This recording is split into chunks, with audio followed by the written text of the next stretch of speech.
오늘 우리에게 주시는 하나님의 말씀입니다. 구약의 말씀 이사야 52장 7절에서 10절입니다.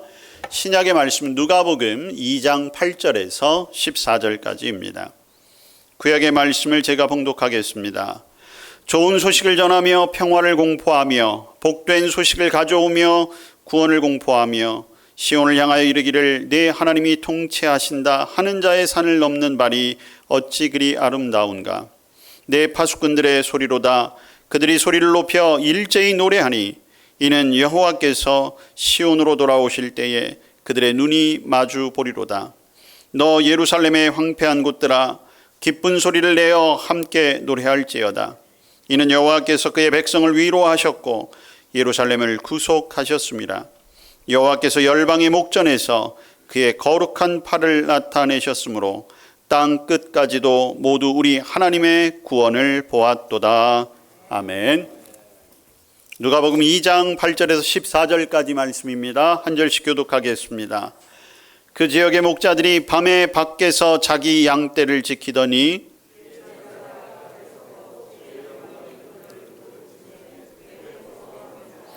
천사가 이르되 무서워하지 말라. 보라, 내가 온 백성에게 미칠 큰 기쁨의 좋은 소식을 너희에게 전하노라.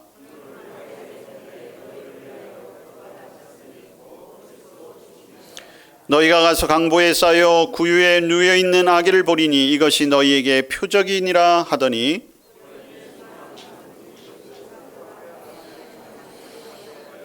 같이 합니다. 지극히 높은 곳에서는 하나님께 영광이요 땅에서는 하나님이 기뻐하신 사람들 중에 평화로다 하니라. 아멘. 하나님께서 우리에게 주신 말씀입니다. 성탄은 지금으로부터 2000년 전 유대 땅 베들레헴 밤하늘에 큰 별이 나타남으로 시작이 되었습니다. 그리고 천군과 천사들이 온 땅을 향한 찬양을 선포했지요. 그리고 그 첫 찬양을 들은 사람들은 밤에 자기 양떼를 지키던 목동들이었습니다. 갑자기 환하게 밝혀지는 그 광채 앞에 목자들이 무서워하며 있을 때에 천사가 이야기합니다. 온 백성에게 미칠 큰 기쁨의 좋은 소식을 너희에게 전한다. 기쁨의 소식이란 바로 구원의 기쁜 소식을 말합니다. 복음이지요. 그리고 이 복음이 누구에게 전해집니까? 온 백성에게 미친다 말하고 있어요. 어떠한 사람도 괜찮습니다. 국적이나 남녀의 차별도 없습니다. 지위의 고하도 없습니다. 문화와 역사를 초월하여 모든 시대, 모든 사람들에게 전해진 소식이지요. 그리고 천군과 천사는 지극히 높은 곳에서는 하나님께 영광이요 땅에서는 기뻐하는 사람들을 중에 평화로다 하며 찬양과 경배를 드렸습니다. 천사의 찬양은 먼저 하나님께 영광이었어요. 하나님께 영광을 돌리는 이유는 무엇입니까? 예수님이 탄생하신 이 사건의 유일한 찬양을 받으실 분은 바로 하나님이시기 때문입니다. 하나님께서 독생자 예수 그리스도를 이 땅에 보내셨지요. 아니, 하나님 스스로 육신의 몸을 입고 이 땅에 오셨습니다. 세상에 많은 종교가 있지만 모든 종교는 사람이 신을 찾아갑니다. 그러나 우리 하나님께서는 우리를 향해 오셨습니다. 우리를 찾아서 이 땅에 직접 내려오신 것이지요. 성탄은 지극히 높은 곳에서 시작된 사건이며 하늘의 문이 땅을 향해 열린 사건입니다. 그리고 이 성탄을 통해 하나님께서는 우리를 사랑하신다라고 하는 것을 온 땅에 나타내신 것이지요. 오늘 우리는 이 모든 감사와 기쁨과 영광을 하나님께만 올려야 하는 것입니다. 또한 천사들은 찬양합니다. 사람들 중에 평화로다. 모든 사람들에게 평안이 전해졌습니다. 모든 인간은 고통을 가지고 있어요. 그 고통의 원인은 죄와 죽음입니다. 죄로 인한 징계로 얻게 되는 죽음은 우리 모든 인간의 궁극적인 슬픔과 고통이었지요. 그러나 예수님께서 이 땅에 오심으로 그 고통이 해결되었습니다. 우리의 죄 문제가 해결된 것이지요. 예수님이 이 땅에 오신 것은 나의 죄를 용서하시고 나를 죄에서부터 구원하시기 위해 오신 것입니다. 예수님이 이 땅에 오신 것은 나를 대신하여 죽기 위하여 이 땅에 오셨습니다.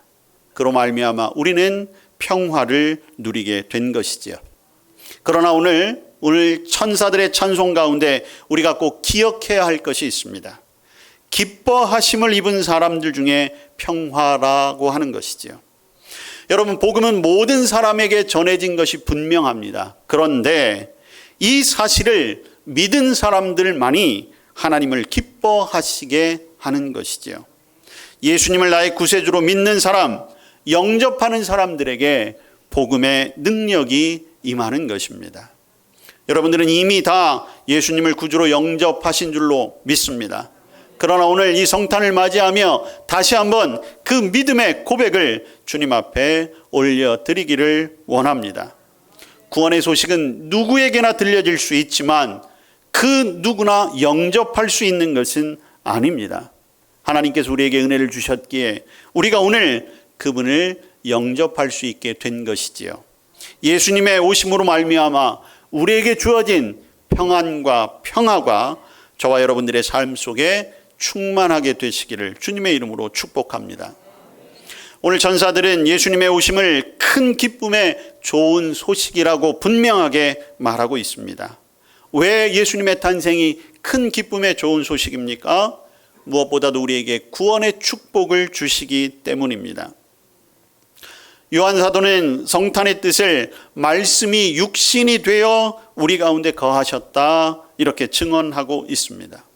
하나님의 계획이 우리 가운데 이루어졌다라고 하는 것이지요. 하나님께서 이 세상 우리를 사랑하시기 때문에 독생자를 주셨고 그리고 사람들에게 구원을 주시고자 하는 화해의 사건이 바로 예수님이 이 땅에 오신 일, 성육신의 사건입니다. 또한 그분은 우리가 지난 시간 말씀을 나누었던 바와 같이 아들을 낳으리니 그 이름을 예수라 하라. 이는 그가 자기 백성을 저희 죄에서 구원할 자이심이라 라고 하는 것처럼 저와 여러분을 구원하기 위해서 이 땅에 오셨어요. 아담과 하와의 죄 이후로 모든 사람이 죄를 범하였고 하나님의 영광에 이를 수 없었습니다.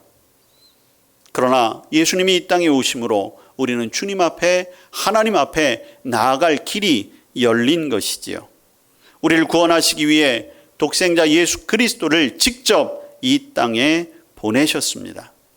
이제 우리는 구원의 길이 열렸고 어떤 죄를 지었다 할지라도 용서받을 수 있는 길이 열리게 된 것입니다. 죄에서 구원받는 것으로 그치는 것이 아니에요. 저와 여러분은 이제 멸망에서부터 구원받게 되었습니다. 우리를 어렵게 하는 모든 환난에서부터 우리를 구원하실 것입니다. 죄와 죽음의 저주 가운데서 구원해 주십니다. 질병 가운데서도 우리를 구원하십니다. 그리고 우리를 넘어뜨리려고 하는 사탄의 세력으로부터도 우리를 구원해 주십니다. 그러기에 주님의 오심은 가장 큰 기쁨의 좋은 소식이 된 것입니다. 또한 주님의 오심이 우리에게 가장 큰 기쁨의 좋은 소식이 된 것은 바로 임마누엘의 축복이 이루어지기 때문입니다. 임마누엘이란 하나님이 우리와 함께 계신다라고 하는 것이에요. 여러분, 하나님이 우리와 함께 계실 때 우리의 모든 일이 선하게 될 줄로 믿습니다. 그러나 하나님이 계시지 않으면 우리의 모든 삶은 참으로 어려울 것입니다. 하나님이 우리와 함께 계시기 때문에 우리를 축복해 주십니다. 하나님이 우리와 함께 계시기 때문에 우리의 갈 길을 인도해 주시는 것입니다. 하나님이 우리와 함께 계시기 때문에 우리의 삶 속에 두려움과 공포가 떠나가게 되는 것입니다. 하나님이 우리와 함께 계시기 때문에 우리는 만족할 만한 삶을 살 수 있는 것입니다. 하나님이 우리와 함께 계시기 때문에 우리를 강하게 만들어 주십니다. 하나님이 우리와 함께 계시기 때문에 우리는 형통의 삶을 살 수 있는 것이지요. 하나님이 우리와 함께 계시기 때문에 우리의 영은 날마다 새롭게 되는 것입니다. 그리고 하나님이 함께 계시기 때문에 저와 여러분은 오늘도 평강을 누리게 될 것입니다. 임마누엘의 하나님, 그분이 오늘 우리에게 오셨습니다. 우리의 모든 문제를 해결해 주실 것입니다. 그 하나님과 동행하는 저와 여러분 되시기를 축복합니다. 예수님의 오심은 큰 기쁨의 좋은 소식입니다. 저와 여러분의 삶에 기쁨이 충만하기를 다시 한번 기원합니다. 오늘날 세상 많은 사람들은 슬픔과 걱정과 고통과 절망의 한숨 속에 쌓여 있습니다. 그러나 여러분, 주님 앞에 기쁨이 있습니다. 우리 기독교는 기쁨의 종교입니다. 만약 여러분들이 교회에 나오면서도 기쁨이 없다면 이제 우리의 영혼을 다시 한번 들여다 보아야 합니다. 하나님 앞에 예배하는 일이 기쁨이 될 줄로 믿습니다. 하나님께 기도하는 동안 여러분들에게 알 수 없는 기쁨이 샘솟아나게 될 것입니다. 저와 여러분에게 기쁨이 회복되면 우리의 영육의 질병도 회복될 수 있을 것입니다. 저와 여러분이 말씀을 읽을 때마다 기쁨이 회복되어지고 진리 가운데 살아가는 일에 참 보람과 또한 감격을 맛보게 될 것입니다. 주님의 오심으로 우리의 삶에 기쁨이 충만하게 될 것입니다. 주님의 오심으로 얻게 된 이 기쁨을 그 어느 것에도 그 누구에게도 빼앗기지 마시기를 바랍니다. 그러기 위해 더욱 주님 안에 머물러야 하는 것입니다. 예배할 때 여러분들에게 기쁨이 충만해지시기를 바랍니다. 주님 앞에 물질을 드릴 때에도 기쁨으로 드리시길 바랍니다. 하나님 앞에 나올 때 하나님의 뜻을 따라 사명을 감당할 때도 기쁨으로 하시기를 바랍니다. 무엇보다도 저와 여러분이 예수님의 오심으로 말미암아 우리의 이름이 하나님 나라의 생명책에 기록된 것으로 기뻐하시기를 바랍니다. 다른 것이 아니라 진리를 따라가고 있다는 것에 기뻐하십시오. 때로는 삶에 고난이 있고 고통이 있고 실패도 있고 좌절도 있을 것입니다. 그러나 임마누엘의 하나님께서 우리를 지키시고 우리를 회복시키시고 우리를 승리하게 하실 것이라고 하는 그 약속의 말씀을 믿고 기뻐하시기를 바랍니다. 기쁨이 가득 찰 때 우리의 삶은 분명히 달라지게 될 것입니다. 지난 2022년도 하나님께서 우리를 지키셨습니다. 2023년도 우리에게 오신 주님께서 기쁨을 회복하시고 우리의 삶의 자리를 축복의 자리로 바꾸어 주실 것입니다. 그래서 오늘은 큰 기쁨의 좋은 소식이 저와 여러분에게 전해진 날입니다. 이 성탄을 통해 저와 여러분에게 주어진 놀라운 축복, 구원의 축복과 임마누엘의 축복과 기쁨의 회복의 축복을 마음껏 누리시기를 바랍니다. 성탄은 특별한 선물입니다. 이 선물이 저와 여러분의 삶을 새롭게 하고 이제 성탄을 맞는 우리 모두에게 천군 천사가 했던 것처럼 하나님께는 영광이요 땅에서는 기뻐하심을 입은 사람들 가운데 평화로다라고 하는 찬양을 우리의 입으로 온 땅 가운데 전할 수 있는 믿음의 성도들 될 수 있기를 주님의 이름으로 축복합니다. 아멘. 기도하겠습니다. 우리에게 오신 주님을 환영합니다. 구원하시기 위하여 임마누엘로 우리와 함께 하시기 위하여 또한 우리에게 기쁨을 충만케 하시기 위하여 오신 주님을 우리가 환영하고 맞아드립니다. 그 놀라운 축복을 누리게 하시고 이 땅 가운데 온전히 선포하는 우리의 삶이 되게 하여 주시옵소서. 예수님 이름으로 기도합니다. 아멘.